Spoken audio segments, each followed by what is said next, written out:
वक्ती तौर पे कुछ इलाके मुसलमानों के उनके हाथों में जा सकते हैं, लेकिन वो जल्द ही वापस ले लिए जाएंगे इंशाल्लाह, यानी इतने अरसे के अंदर कि महीना 2 महीने के अरसे के अंदर। दरिया अटक का पानी 3 बार काफिरों के खून से भरकर जारी होगा, यानी इतना कत्ताल होगा काफिरों का, इतना उनका कत्लेआम किया जाएगा कि 3 बार दरिया अटक का पानी काफिरों के खून से भरकर जारी होगा।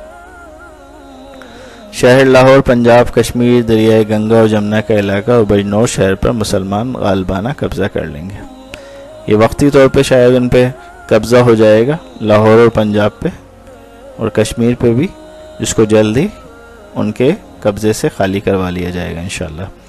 दरिया अटक का 3 बार दुश्मन के खून से भर के जारी होना और इन इलाकों पर मुसलमानों का कब्जा होने की पेशगोई से मुसलमानों की फतह की तरफ निशानदगी की गई है इंशाल्लाह।